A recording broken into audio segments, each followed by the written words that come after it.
Ẹ kú dédé ìwòyí o, ẹ̀yin èèyàn wa lọ́tùn lósì. A kí yín káàbọ̀ sí eré ètò MOP Ọ̀yọ́ níbi tí a ti ń gbé oríṣiríṣi ìfi ọ̀rọ̀ jomitoro ọ̀rọ̀ jáde àti níbi tí a ti ń fi ara wa hàn àti láti ṣe àwọn àsọyípọ̀ ọ̀rọ̀ fún àwọn ènìyàn wa láti jẹ́ kí wọ́n mọ̀ wípé à ń ṣe ọ̀pọ̀lọpọ̀ nǹkan tí ó yẹ kí a mọ̀ àti èyí tí kò yé wa ní àwọn àyè tí a ti wà tipẹ́tipẹ́. Gẹ́gẹ́ bá a ti mọ̀ wípé ètò yìí ó ń jáde fún ìgbélékè àti òye àwọn ènìyàn nítorí wípé a ní láti kọ́ wa ká sì já mọ àwọn ohun tá a ti mọ̀ tipẹ́, àwọn àṣà wa àti oríṣiríṣi ẹ̀tọ́ eléyìí tí ó yẹ kó jẹ́ ti àwọn ènìyàn wa ní ọjọ́ tó ti pẹ́ àti láti jẹ́ ká mọ̀ wípé ohun tó yẹ ká mọ̀ ni pé oníkálukú wa la ní ẹ̀tọ́ àti sí àwọn nǹkan kan tá à ń ṣe ní orílẹ̀-èdè àti ní agbègbè wa. Ní orí ètò lónìí, ẹ ti mọ̀ pé mo ní àwọn ènìyàn mi lọ́tùn lósì tó jẹ́ wípé wọ́n ń bẹ láyé wọn àti láti fún wa ní àwọn ọ̀rọ̀ ìṣítí àti láti yànnàná àwọn ohun tí ò yé wa tipẹ́tipẹ́. Gẹ́gẹ́ bí a ti mọ̀, a ní ọ̀gbẹ́ni ní ọwọ́ ọ̀tún mi ní àyín bí ọ̀gbẹ́ni wa, ẹ bá wa júwe yín hàn aráyé. A kú ojúmọ́ o, níbikíbi tẹ́ bá ti ń wò wá lóyún òní yìí. Orúkọ mi ni Ọlárẹ̀wájú Abíọ́lá Ibrahim, ọmọ ẹgbẹ́ MOP. A tún ti dé lónìí o, ẹ kúlé o. Ẹ ṣeun lọ́pọ̀lọpọ̀ ọ̀gá wa Abíọ́lá Ibrahim. Gẹ́gẹ́ bí ẹ ti mọ̀ wọ́n pé òdú ni wọ́n yìí ṣe àìmọ̀fólókó wa. Ó sì jẹ́ ọ̀kan lára àwọn èèyàn pàtàkì eléyìí tí wọ́n máa ń yànnàná ọ̀rọ̀ débi tí ó ti yé wa ní dáadáa láwọn ohun tá a mọ̀ àti àwọn tá a ti fi sílẹ̀ lọ́jọ́ tó pẹ́. Lọ́wọ́ òsì mi ní ìníyìí náà ni mo tún ní akọni ní o, akọni ọ̀gbẹ́ni ẹ júwe yín fún àwọn èèyàn wa ká. Ẹ ṣe parí ẹ ní akọni ojúgo. A tún ti dé bá ṣe dé o, ọ̀gbẹ́ni Lagata lèmi o. Mi ń ṣe èèyàn lọ́rọ̀ púpọ̀ jù. Orúkọ mi náà sì ni Ṣeun. Ṣeun ni ìyá àti bàbá sọ mí. Mi mọ̀ bóyá àwọn kan wọ́n jẹ́ orúkọ tí ìyá àti bàbá sọ wọ́n. But a tún ti dé láti fi mọ́lẹ̀ sí àwọn nǹkan tó ń ṣẹlẹ̀ sí wa nínú agbègbè wa láti jẹ́ kí a lè mọ ìtẹ̀síwájú nǹkan tó yẹ ká gbé ṣe gẹ́gẹ́ bí ará ìlú tí tó máa dá sétò yìí. Mi ì fẹ́ ṣáájú aláàjú sọ. Ṣáájú ẹlẹ́ẹ̀dẹ́pẹ̀ẹ́dẹ́. Mi ì fẹ́ ṣáájú ẹlẹ́ẹ̀dẹ́pẹ̀ẹ́dẹ́. Nice one. Torí ẹ̀ mọ̀ bóyá ẹ̀ẹ́dẹ́gbẹ̀jọ ló fẹ́ sọ abẹ́ ẹ̀ẹ́dẹ́gbẹ̀jì. Ó lè jẹ́ ẹ̀ẹ́dẹ́gbẹ̀wá gan. Iye nǹkan náà ni. Ká tó tẹ̀síwájú olóòtú, ṣe rí nílẹ̀ Yorùbá gbogbo nǹkan ní ìdí tá a fi máa ń ṣe. Ẹ rí pé ìgbà tọ́gá mi fẹ́ sọ̀rọ̀ tán fẹ́ fi ara wọn hàn lé, orúkọ méjì náà dàkọ̀. Ìgbà tí èmi náà fẹ́ fara mi hàn lé, orúkọ méjì. Ó ní ìdí tí Yorùbá fi ń ṣe bẹ́ẹ̀, mi mọ̀ ti àwọn elédè Gẹ̀ẹ́sì. Bẹ́ẹ̀ni. Ìdí ni pé Ṣeun lẹ̀ ń jẹ́, oríṣiríṣi yẹn ló lè jẹ́ Ṣeun. Bẹ́ẹ̀ni. Ṣùgbọ́n ní more than identification of a person, name in Africa, ó máa ń trace back lọ sílé. Ìdílé ibi téèyàn ti jáde wá. So èmi ní ìsìn ọmọ Láńrewájú lèmi, Abíọ́lá ọmọ Láńrewájú. So tí ẹnìkan bá rí mi yóò ní Láńre ibo nìwọ. Bẹ́ẹ̀ni. Láńre lè wà l'Ógbómọ̀ṣọ́, ó lè wà l'Ẹdẹ. Tí n bá ní Láńre Ìbàdàn lèmi, yóò ní agboolé àwọn Ládọjà. Bẹ́ẹ̀ni. Ọmọ Ṣeun, mo ti mọ̀ pé Ṣeun ni àwọn aráalé mọ̀ pé Ṣeun ni ọmọ ta ni. Ẹ ṣe olóòtú, ẹni bọ́ ṣe sáré fún wa ní ìyí tí wọ́n máa ń pè ní below the belt punch. Ẹ ṣe gan, ara ẹ̀kọ́ táwa kọ́ náà nìyẹn. Ọmọ Ayílára ni mí, mi ní fọwọ́ sí ju ilé bàbá mi. Láyé. Ẹ ṣeun gan olóòtú, ẹ ṣeun gan ẹ̀yin èèyàn mi. Gẹ́gẹ́ bá a ti mọ̀ wípé àwa bí láti wá kẹ́kọ̀ọ́ àti yànnàná ọ̀pọ̀lọpọ̀ nǹkan tí ò yé àwọn ènìyàn. Ẹlòmíràn sọ pé ọmọ Yorùbá lòun, ó ti fọwọ́ sí ju ilé bàbá rẹ̀ kò mọ́lé mọ́. Gbogbo àwọn nǹkan yìí ló yẹ ká jọ mọ̀ débi táwọn lè jọ máa sọ fún àwọn ọmọ àtọmọ tó ń bọ̀ lẹ́yìn wa pé kò ìṣọmọ àlè ibi báyìí. Ẹ ṣeun gan jàre. Once again, you're welcome to this wonderful program that we always do at all time, just to sensitize our people, to mobilize and to give us some energy about who we are, where we belong to, where we come from, and what we supposed to know as our right as the citizens of Nigeria and even Oyo State itself. So we are greeting everyone to this podcast this afternoon, and we really want you to understand the fact that this thing is for every one of us. just to enlighten us and to showcase some best knowledge that we've lost in the past. We always take our time to give you all the information needed. We want to build you, to want you to understand that in this country, we all have rights. It is everybody's right once you know what you are, who you are, and where you belong to. So we are going on as we'll be talking about wonderful topic today, which talks about abandonment. If I will put it across to my people before we start before we start expatiating on it, what did we mean by abandonment? Who is abandoned who? And who is working towards abandoning who? I believe that should be first question that we need to talk about. From my right here, I will direct it to my wonderful person, Comrade Ibrahim. Èèyàn mi ẹ káàbọ̀ padà. So wọ́n ní ká bẹ̀rẹ̀ ní pé kí ni abandonment.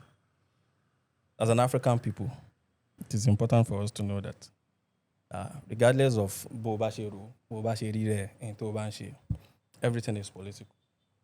So the moment you chose not to be a political person, like obvious political person, you don't want to engage your franchise rights, you don't want to put people in power, you don't want to analyze the system that put people in power. As a person, you're abandoning your land, you're abandoning yourself. So once you do that, àwọn Yorùbá sọ pé tó o bá ṣe pé gbá ẹ náà ni wọ́n bọ̀ bẹ́ẹ̀ gbé. So ẹni tó bá jẹ́ pé ìwọ gangan fúnra ẹ ló ń fọwọ́ rí àwọn ará ilé yín nímú, kò sẹ́ni tí ó bọ̀wọ̀ fún wọn tà. So most of us, whether we know or we don't, that's an argument for another day. Most Africans, most people in the motherland, had, for reasons that we can still deliberate and debate on, has chose not to engage politically with the leaders, with the leading blacks. Take for instance, if you go to where I work at the market and you talk to, it might be no on digress. I just want to lay a foundation for my point. So if you talk to an average person in my place of work and tell them, èmi ṣe ẹgbẹ́ kan MOP adéwùmí kẹwàá ní ṣe ń pín owó ń bẹ̀ kìnìkan ìlú yóò lè dá mọ́jàre ẹ fún mi lówó ni. It then got to a question that my friend always tell me to ask people like that what then have you done about it? Like you talk as if you've done everything. You know, o lè ti ṣe lé kó tó lè bọ́ sí conclusion pé kò lè ṣiṣẹ́ mọ́ pé ìlú yóò lè dá mọ́. You know, that is the genesis of abandonment. Intention, deep down, consciously nínú wa wọ́n ti jẹ́ ká believe bíi pé ìlú yìí ò lè dá mọ́. So structurally, in all form and pattern of our people, all their actions are geared towards structural abandonment. So much that they don't even know, they cannot even recognize abandonment from the people in the terms of responsibility. Àwọn tó wà ní ipò agbára àtàṣẹ àti darí ohun àlùmọ́ọ́nì ìlú wa, wọ́n ti abandon ìlú wa, wọ́n ti kọ ìlú sílẹ̀. They identify more as an European, as you know. There was a time when one former president in this country wrote a letter to, I think, maybe the Buckingham Palace or England, I don't know. Yeah. And he started that letter with saying he is the Queen's soldier. You know, they identify more as an European, as an imperialist. Very true. As a neo-colonist, more than they represent themselves or identify themselves as a motherland person. So my point, Kenya abandonment. This is the whole ball, the whole picture of African people leaving African land to nurture European land. The whole system don't enable neocolonialism at imperialist system in Africa. The whole system that enables it, that is the structural abandonment. And the funny thing is, most people do not know that this is what is happening. Because deep down in them, they've been taught too long not to recognize these things as a problem. They did not even know they are being abandoned. Because they themselves have been abandoning the land. Wow. So, thank you very much for that little examples and the explanation that you are giving to us. But before we go far, we are going to Comrade Seun Ayilara also to share his own understanding about the word called abandonment. ó dà pé bí atẹ́gùn yẹn ṣe fẹ́ wá ó tún yàtọ̀ sí tẹ̀kàn ẹ bá wo ìgbà tá kọ́kọ́ bẹ̀rẹ̀ atẹ́gùn tó kọ́kọ́ fẹ́ wá atẹ́gùn tiwa ní èdè wa la sọ ẹ rí bí mo ṣe gbìyànjú láti sọ èdè yẹn kó dán mọ́rán bó dẹ̀ tilẹ̀ jẹ́ pé àlàáfíà ṣì wà ń bẹ̀ à ń ṣiṣẹ́ lé lọ́wọ́ so atẹ́gùn tó fẹ́ wá yìí sìn èdè gẹ̀ẹ́sì ni a sọ náà a sọ iye tápàtà lè sọ abandonment ẹ̀yin àgbà náà lè máa ń pa lówe wọ́n á ní àgbà kí n wà ní ọjà kórè ọmọ tuntun wọ́. kórè ọmọ tuntun wọ́ tá bá wo let me translate it for some of our brothers who are not from the part of the world that I am from because in Africa the principles and the philosophy is the same even though the language might varies, right? That the responsibility of an elder to a child in a marketplace is to organize, is to ensure that there is order. So when there is no order, we can therefore now say there is no order. That the people who are supposed to play the part of order have abandoned their role. Exactly. So if we take this into a reality as a country, is our country one that we could say that there is order in it? Answer yín ojomo answer tèmi àbí. Ẹ jẹ́ ká tún wá gbèrò dáadáa. Tá bá wo ìdílé wa gan sìn, our families, is it one that we can say that there is order in it? Ṣé ń rí ní pé àgbà táwa ní ọjà ń sìn wọ́n reflect. ṣé wọ́n ń ṣàgbà dáadáa rí. Kò ń ṣe àwọn àgbà tí ó ń torí ọmọ tuntun. Wọ́n ń gé ni. sọ́yà àgbà ni wọ́n ní. Àwọn tó ń wọ ni. ẹ̀rí pé àti wọ politics àti wọ politics o àkọ́ṣe ń wo pé ṣé environment wa ẹ jẹ́ ká tó dáadáa náà ṣé àwọn ọ̀dọ́ fi pé àwọn ń ṣe tó tọ́ wọ́n ní àgbà gidi. ṣé kò ń ṣe pé àwọn ọ̀dọ́ ń rò pé ọmọ ń rò pé bàbá gan ò sí ìyá gan ò sí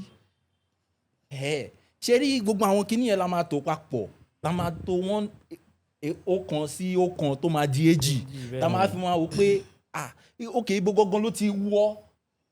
Torí àwọn Yorùbá ò ní amúkun ẹrù ẹwọ yóò ní òkèlè ń wò. ẹ bá ń wò láti sàlẹ̀. get òun la fẹ́ wá ṣe lẹ́yìn ni pé kí ló jẹ́ kí àwọn àgbà tó bá dẹ̀ jẹ́ pé wọ́n wà lóòótọ́ kí ló jẹ́ kí kọ́ má ṣe ẹ̀tọ́ tó yẹ kó ṣe gẹ́gẹ́ bí àwa ìpínlẹ̀ Yorùbá ṣe sọ pé kí àgbà ṣe. Nǹkan tó tún ní ṣe nínú kíní òwe ọ̀hún ni pé àgbà yẹn ò jẹ́ kò ń ṣe pé bóyá ó dàgbà o àgbà yẹn gan a lè tọ́ sí pé tí ọ̀dà bá wà.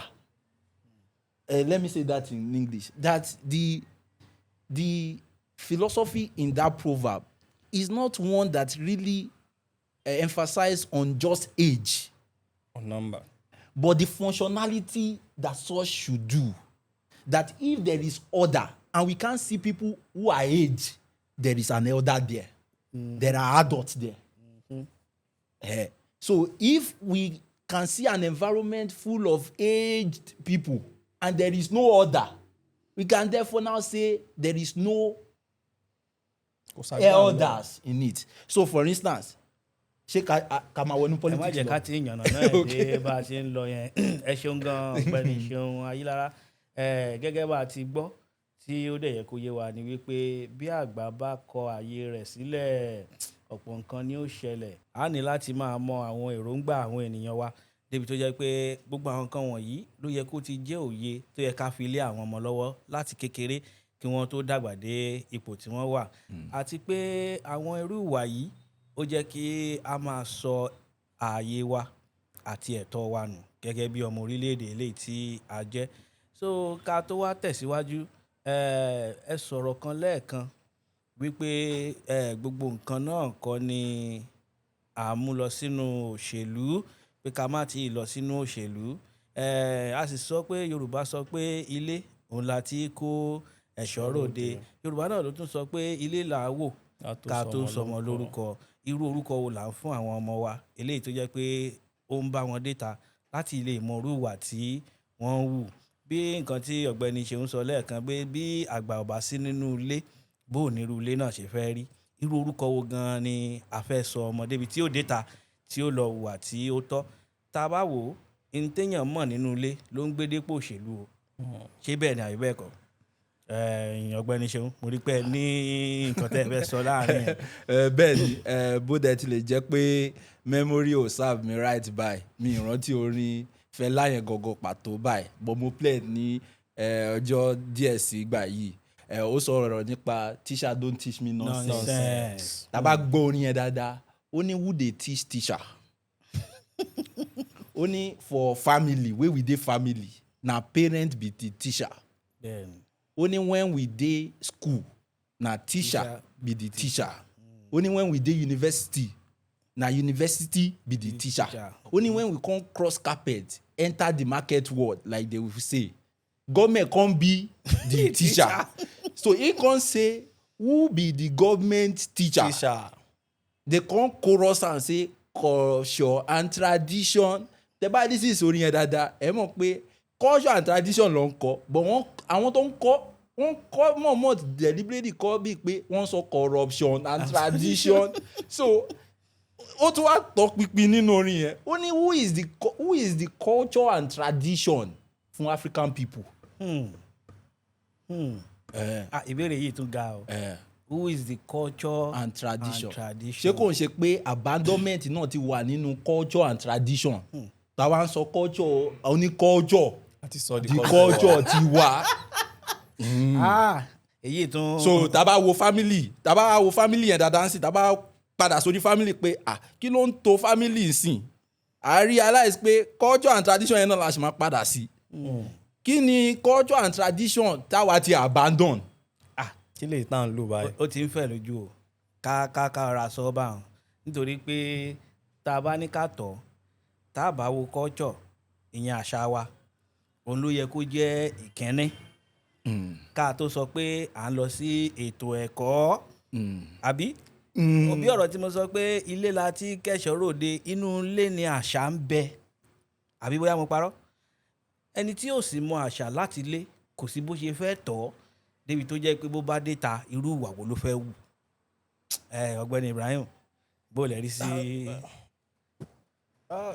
tábà ní wíkẹ́ndù fàyà tọ́ ni gbogbo ohun tá à ń sọ̀rọ̀ látàárọ̀ yẹn torí tábà ní ká wò dáadáa culture ká bẹ̀rẹ̀ láti ibi tó ga mi ti bẹ́ẹ̀ kí wá ní culture tá a ti abandon àti kí ni culture tá à ń lò ń sìn because then it is not that pé because we abandon our culture we are not enabling another culture àti abandon ti tiwa ni àti adopt àti gbé tẹlòmíì wọ̀ and the culture tá a gbé dání bí culture now is nothing but capitalism. ó ti wá débi pé a child normally in Africa there is respect ìbọ̀wọ̀ fún àgbà wà that is not attached to anything. Àgbà knows his right as an àgbà which is not attributed to age as I said. You know, àgbà is attributed to responsibilities. When you are up to your responsibility as an elder, you will earn the respect that such capacity should earn. So àti wá gbé yẹn ti sẹ́gbẹ̀. So now the best father at home now are the fathers that can buy gifts for their children. The best husband is the most romantic husband. And what is romance? To get your wife gifts, to take them on a date, give them vacations. This is the best husband now. The best sibling only ẹni tó máa come through fún ẹ when you need financial help. Bẹ́ẹ̀ni tó lè sáré pè lórí eré. Yes, ẹni tí wàá bá bóyá mọ́tò ẹ̀jẹ̀ tí ó sọ pé no worry, go and fix it.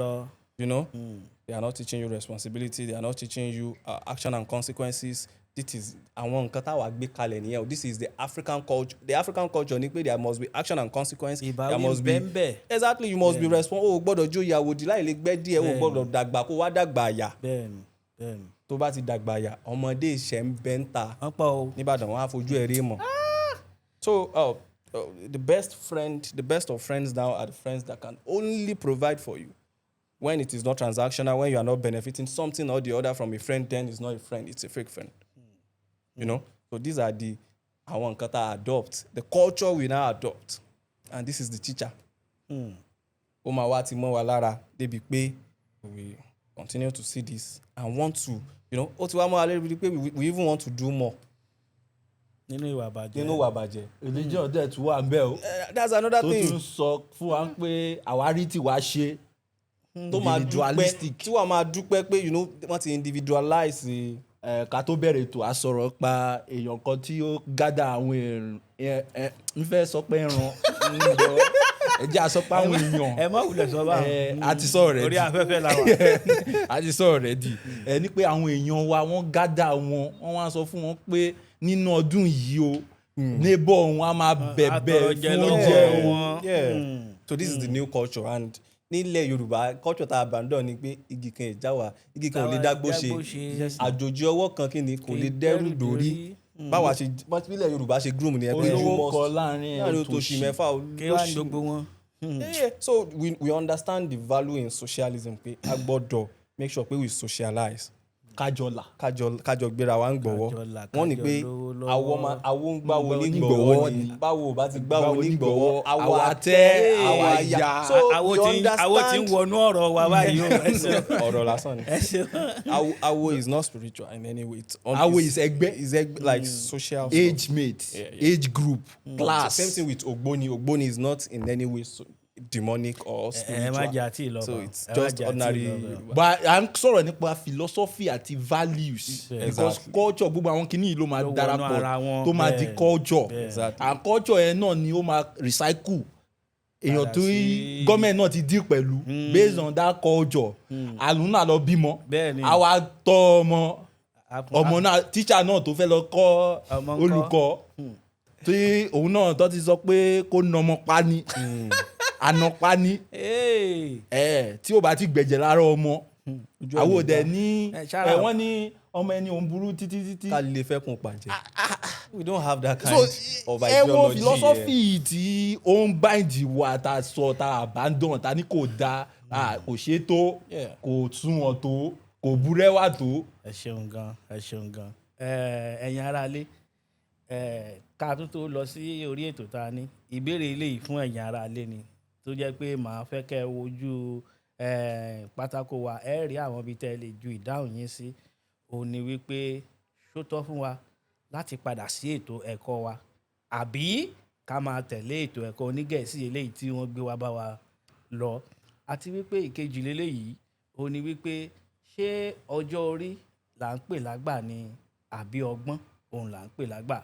Ìbéèrè méjì wà fún ẹ̀yin aráalé. Ẹ máa dáhùn ẹ̀ sí orí àwọn ẹ̀rọ agbègbè eléyìí tó ń kọjá ní ojú yín yìí ojú ìwòran yín kẹ́ máa bá wa fi síbẹ̀. Ẹ ṣeun lọ́pọ̀lọpọ̀.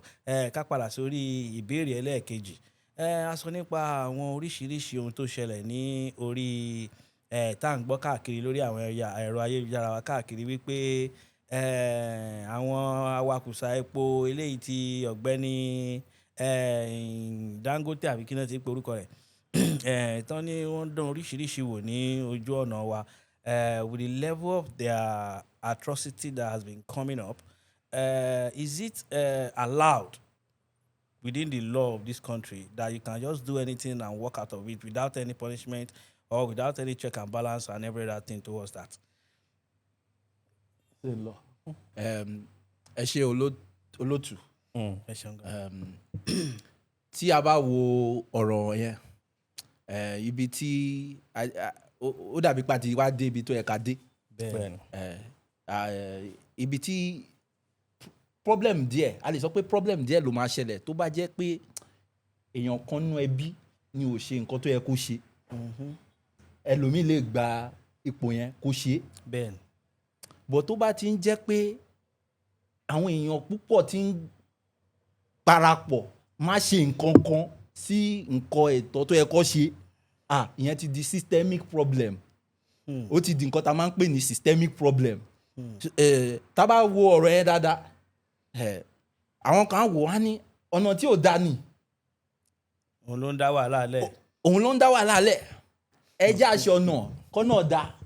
ká wá wò bóyá wàhálà máa ṣẹlẹ̀ ẹ rí problem kan nìyẹn o àwọn èèyàn kan ló ní ọwọ́ sí yẹn o tá bá tún wò dáadáa àwọn kan ní Dangote truck kò ṣe truck tó yẹ kí wọ́n máa wà ní 2025 ní wọ́n ní kò wà road worthy ìyẹn náà tún true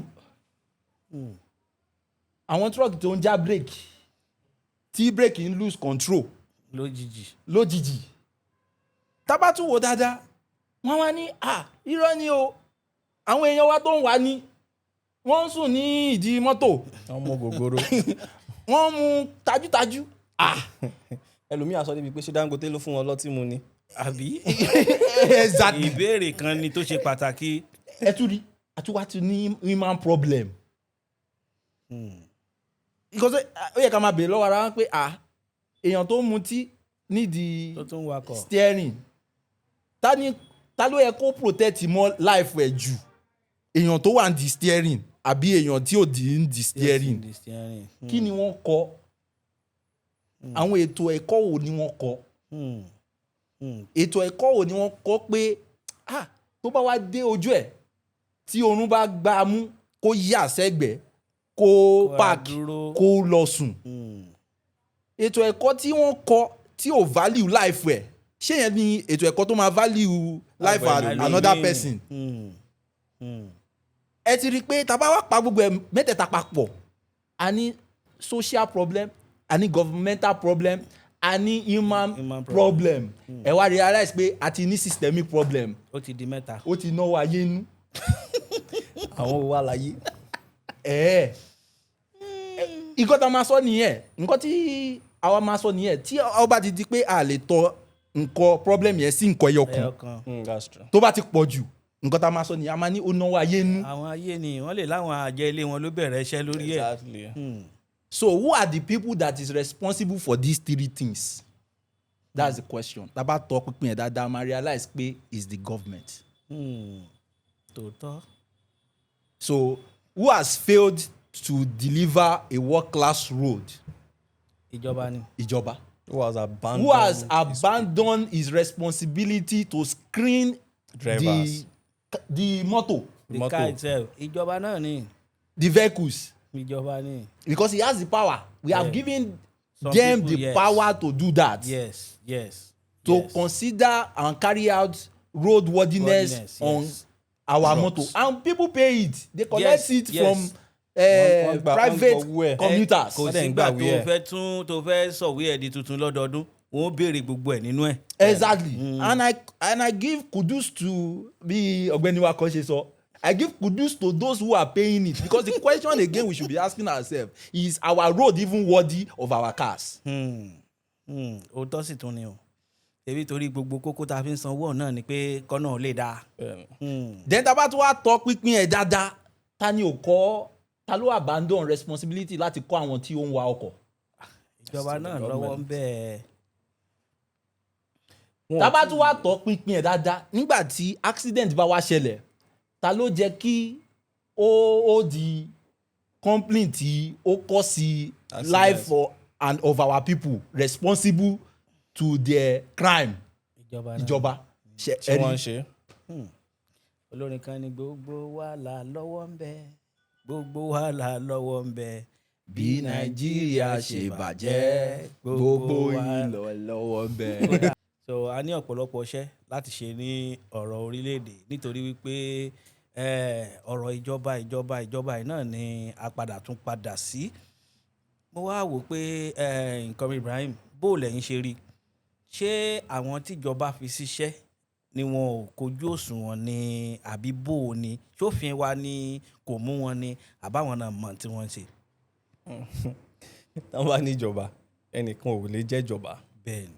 Àti ẹni tó jó lórí àtàwọn tán fi síbẹ̀ pé àwọn directors ni o àwọn law enforcing agency ni o àwọn gbogbo arms gbogbo direction gbogbo everybody náà gbogbo wọn pátápátá ni àkójọpọ̀ wọn jẹ́ ìjọba ìjọ àwọn lọ́balọ́ba like ìjọ ọba you understand so everybody tó bá wà nípò àṣẹ ọba ni níbẹ̀ yẹn so ìjọ ọba gbogbo wọn ló wà nípò àṣẹ kọ̀ọ̀kan ipò olùdarí kọ̀ọ̀kan so ìjọ gbogbo wọn ni ìjọba so the question is not ṣáwọn kan wà irresponsible or not. The question is what he said. This is systematic.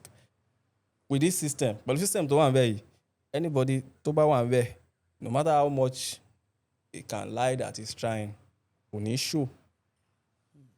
Check it. Kò ní evidence. He go explain tire. So it's not. Kò ṣe pé ẹnìkan ló wà níbẹ̀ tí ò ṣe dáadáa àbí nǹkan kan. The system is not just, and that's the beauty of MOP. I understand. We've identified this thing as systematic error. So what then is the possible solution? Is scientific socialism. Ẹ jẹ́ ká trace history wa. Padà sẹ́yìn. So at a point in our life, at the point in our ancestors' life, they've gotten it right. They've done it right. They've done it better. So how did they do it? So how you tó bá ṣe yọ ńbẹ̀, how we tó ṣe improve ńbẹ̀. Then we put new things start to lérò ńbẹ̀. Life ò kì í ṣe magic. Gbogbo kéèyàn tó jáde ní January 1 kó máa ní alábàágbé rẹ̀ ó béèrè oúnjẹ lọ́wọ́ rẹ̀ yìí. Tó bá ṣiṣẹ́ ìwọ wa lọ tọrọ oúnjẹ lọ́dọ̀ alábàágbé ẹ̀. Bẹ́ẹ̀ ni o. These things when they teach us. Wọ́n ní o mọ̀ jẹ́ oúnjẹ ọ̀tá rẹ̀. O wà róúnjẹ ọ̀rẹ́ mọ́. Ọ̀tá ló sì dáná tí gbogbo ẹ̀ ń dún họ́họ́họ́ yìí. Ó ṣe chicken. Tó wà ní lọ pé ṣèbí tó bá wá bẹ̀bẹ̀ tí ó bá ṣe pé ó máa yàda sí lọ́ba tó wà ní ọ̀tá má wọ̀rí gbé wá tí kò kì í tútù ń bẹ lẹ́gbẹ̀ẹ́ rẹ̀. Ibẹ̀ ni ó ti wá di pé ẹ wo ọ̀rẹ́ wà ní ọ̀tá. Bẹ́ẹ̀ni a máa pa òun dáa. So see, our people are just and what then do we have to do? What more do we have to do?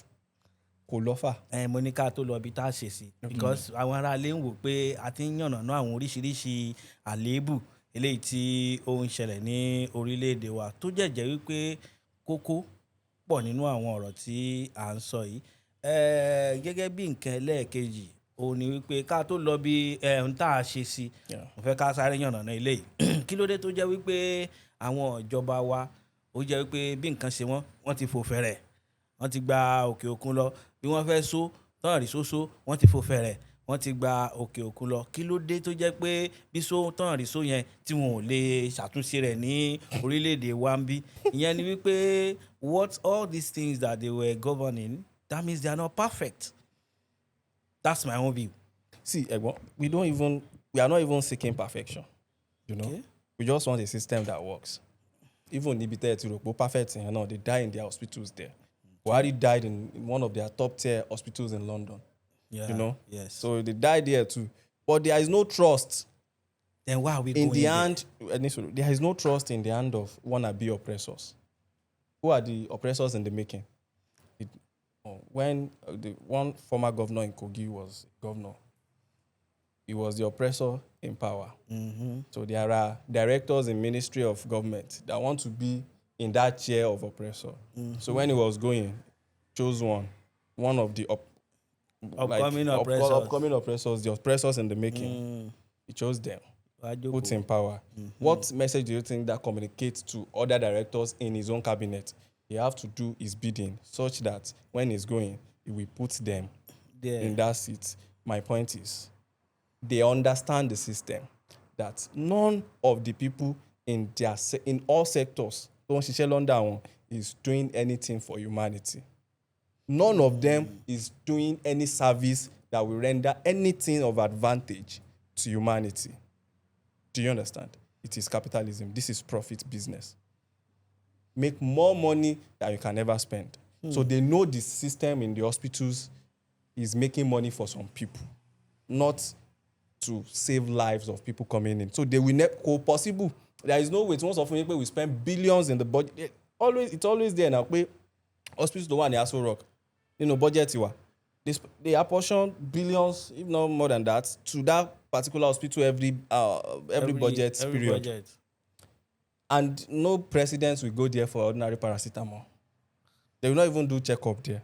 They will go to France. They will go to Saudi Arabia. Why? Because they know all those money is for some people to launder. This is not for humanity. They are that selfish. At least they will do it. At least for the elites to use it. It is not even in their own sense.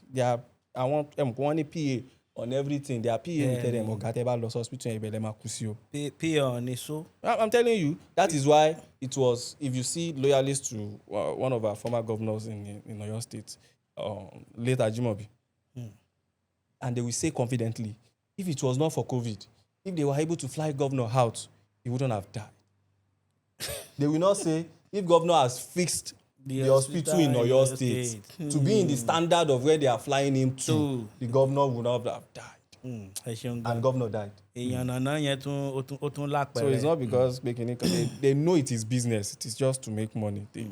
Everybody in the arms of power, aside the elected officials, they are oppressors in the making. People of the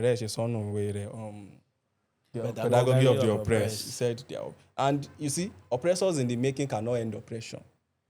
You cannot destroy what you want to become. Yes. You want to become oppressor. There is no way you will see Usman Ododo criticizing Yaya Bello. Because they are brothers. There is no way you will see what's Baba's name? This man in Lagos, Fashola, criticizing Tinubu. So you can only see Sheon Kuti criticizing Tinubu. You can only see Showore, Abi Komidola Yemi, Abi Shewari Lara, Abi. Ẹ̀sọ́ bẹ́ẹ̀, àbí kílẹ̀ mo wí kọ́míṣọ́. Òdodo ọ̀rọ̀ dé. Ṣé bẹ́ẹ̀ lẹ́yìn náà rí? Tí bá ní kí bẹ̀rẹ̀ láti ibi tí bàbá yìí ti múlẹ̀ DJ YK múlẹ̀ tí bá ní mú láti bẹ̀ yẹn òdodo ọ̀rọ̀ wà nínú pàtàkì ọ̀rọ̀ kò ń ṣe tí nǹkan bá ti Yorùbá kárí láyé tí nǹkan bá ti kọjá òdodo àwọn á ní pàtàkì ó ṣe pàtàkì tó ṣe kókó. Kí ẹ lè ṣe àtúkọ̀ ẹ má bínú. No, ẹ má béèrè. Wọ́n ní ẹ má tí ì lọ bẹ́ẹ̀. Ẹ má béèrè. Wọ́n sọ̀rọ̀ nǹkan kan nípa bí àwọn èèyàn wa bó ṣe ń react sí àwọn ọ̀jẹ̀lú wa. Nígbè even in our reaction ó dàbí kò ṣe pé ó dàbí àti wá accept systemic abandonment as the standard because àwa fúnra wa gan ní ibi tá a wà gan àti abandon already.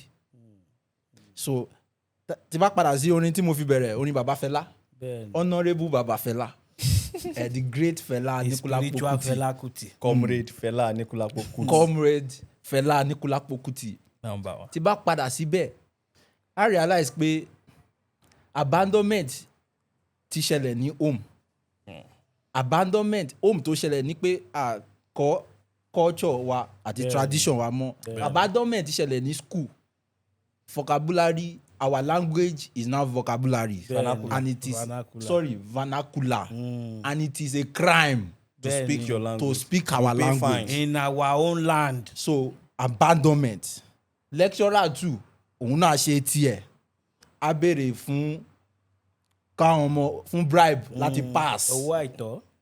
Abandonment of intelligence. Ní pé kò ń ṣe institute tó yẹ ká fi measure intelligence mọ́. Tàbá wá dé government àwa di na pàdípàdí. Bẹ́ẹ̀ ni o, àwàyówàyó. Na who you know. Nítorí ẹni tí Nàìjíríà bá ń gba àdúrà grace wọ́n understand nǹkan tó ń gbà. Tó bá ní èmi á rí tèmi ṣe wọ́n mọ nǹkan tó ń sọ o. Wọ́n mọ̀ pé in a nepotistic environment it is who you know and what you know and how big is what you know. That will determine what you become.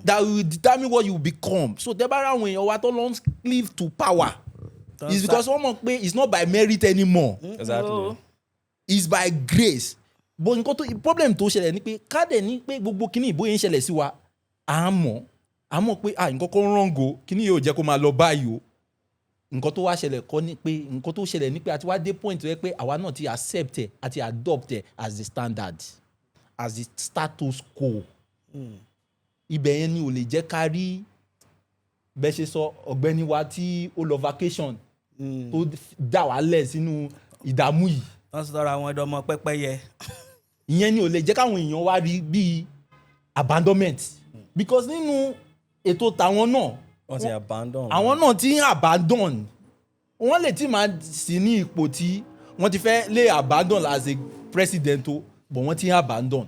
Ìyẹn ni ò ní jẹ́ kí a reactions àwọn òṣèlú wa ọ̀jẹ̀lú wa a ní a governor ní Texas ó kọ̀ lọ vacation while there was light outbreak ní Texas.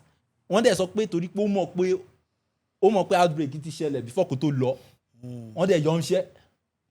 Àwọn èèyàn tó serious nìyẹn tó mọ ètò nǹkan tí ó jẹ́ kí wọ́n ṣe. Àwọn tó mọ tó tọ́. Bọ̀ ká tó lọ síbi mo mọ̀ pé tí ìfẹ́ ká lọ sí ibi solution ká tó mọ bí problem ni pé Yorùbá máa ń pòwe kan wá ní pé èèyàn tó bá máa dá ṣọ fún ni àwòtán rẹ̀.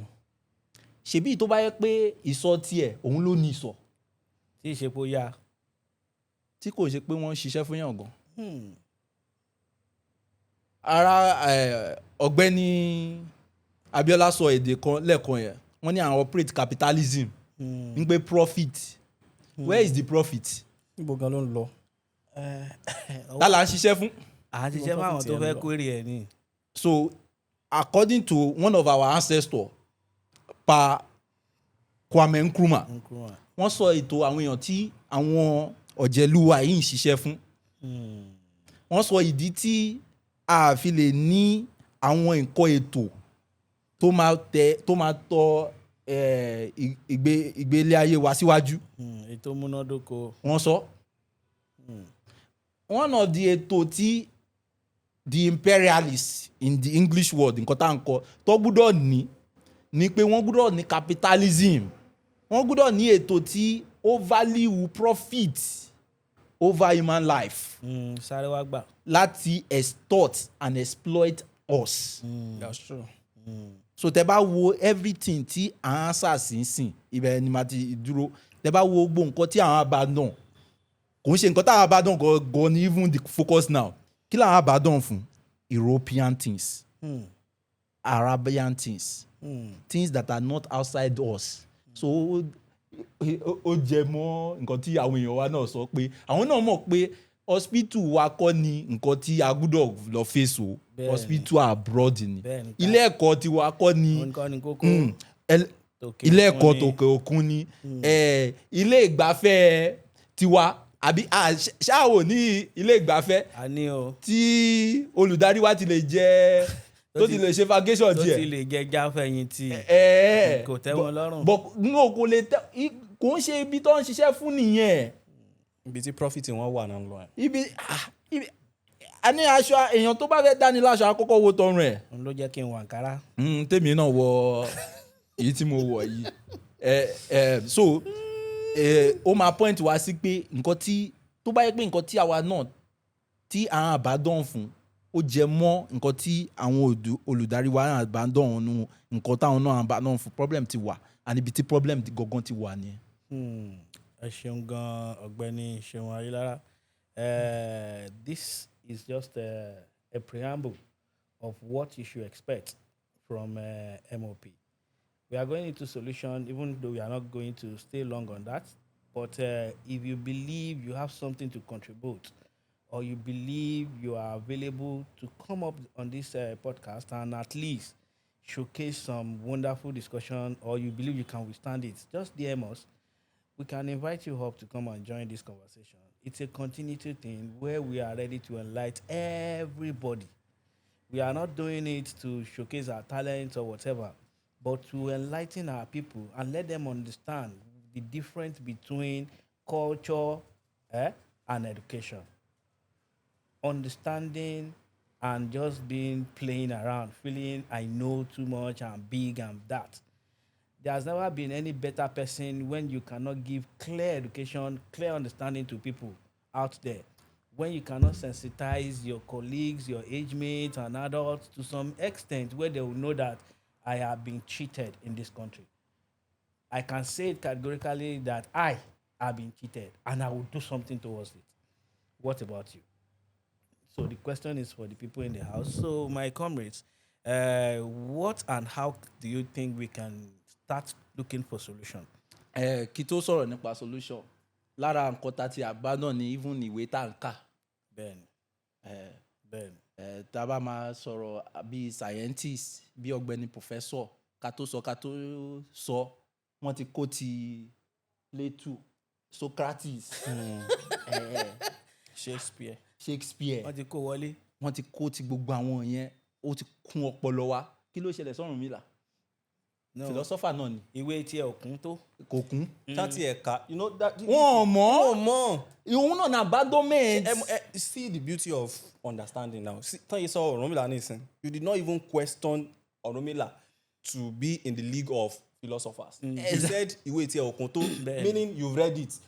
Probably tí o bá kí n ṣe sarcasm, maybe you are saying you've read it and you are not that convinced. Mo kàn sọ, I stand to be corrected. Oyè tí mò ń fi ń gbé o ní wípé èròǹgbà àwọn èèyàn wa. Ẹ bá wọn rò bí èkó ti ká. Ẹ bá wọn rò bí èkó ti ká. Àwọn yóò ká. Wọ́n ti ẹ̀ mọ̀ bí wọ́n lè get ẹ̀. They don't even know that Ọ̀rúnmìlà has a pile of knowledge. That is a philosopher. Yes, now. Embodied somewhere. Thank it you. is out there available for you to tap in. Thank you very much. This is one of the solutions we have been in the solution. Reason why I said that is, see, all these things has been taken away and they have been hidden for us because they believe if we're able to get all these facts, we will take our time to read it. Ó ní Yorùbá ṣe ń sọ wípé ọmọ tí ò bá bá ìtàn Ó yẹ kó bá àrọ́bá. ó yẹ kó bá àrọ́bá. Àrọ́bá kẹ̀rí Bàbá ìtàn. so ibi tọ́rọ̀ ẹ wà nìyẹn. And you are right to say that all these things have been taken away from us. Tẹ́ bá gbọ́ bí ibi tí mo ti stop ní ẹ̀kan yẹn, mo mẹ́nu bà imperialism. Bẹ́ẹ̀ni. The consequence of imperialism kò ń ṣe orí àwọn tó ń darí ètò wa politically nìkan ló ti ṣẹlẹ̀ o. Bẹ́ẹ̀ni. Ó ti ṣẹlẹ̀ sáwa náà. Ní pé a lè ka a ní access sí ìwé tàwa ara wa, ìmọ̀ ti àwa ara wa, ara imperialism. Ní access yẹn is true. Àwọn èèyàn wa ò ní interest. Tí ẹ fẹ́ ṣe tán àti wá kan. No, kò sí nǹkan tó ń jẹ́ interest. Kò sẹ́ni tí wọ́n bí pẹ̀lú Shakespeare. Ṣé béèyàn tó kọ ni. Bẹ́ẹ̀ni. Ẹ wá mọ point. Gbogbo ìmọ̀ wa planet ẹ gbọ́ àwọn scientists mi wọ́n á bẹ̀rẹ̀ sí kó ti second planet, third planet. Ẹ mọ nǹkan tó fọ́ nípa ọ̀rọ̀ yẹn. Ẹ wo irú àwọn bàbá Kwame Nkrumah, Kwame Ture, gbogbo wọn yẹn. At some point, Baba Fela, they were in England schooling. You know, they were fed the same books, the same system. But intentionally, consciousness wọn ó wà against the intern feed wọn pé this cannot be my ancestors. Because wọ́n ṣì ń grow under the system tí culture àti tradition yẹn ò tí kú ìjà yẹn ṣì ń wà resistance ṣì wà. ìyẹn ni pé ìgbà táwọn fi ń dàgbà bọ̀ àwọn kinní ṣì ń ṣiṣẹ́ dáadáa tó jẹ́ pé wọn ò tí ì rí pa tán. òun náà ni things fall apart. irú àwọn òwe báwọn. wọ́n ti yà àwọn òwe báwọn wọ́n ti yọ́kò nínú syllabus. bẹ́ẹ̀ni wọn ò sínú ètò ẹ̀kọ́ kíkà wa mọ́. èyí tó ìgbà tó wà gan bẹ́ẹ̀ ta ló kọ́ olùkọ́ ti abandon ni ẹ̀ ó ti abandon gbogbo lesson nínú ẹ̀ ó kàn ń kọ́ bí ìgbà tó ń kọ́ literature ni. bẹ́ẹ̀ni àkàwé nígbà kọ́kọ́ pass yes now. So our people need to, you know, at least. So imperialism has also happened to us, not just to our political leaders. Yes. Meaning we have been trained to give profit to our imperialists. That's true. Nǹkan tó yẹ jẹ́ pé à ń ka àwọn nǹkan tí a lè lò ní ìlú wa nìyí o. Tí ò lè work fún wa. Tàdé ṣe.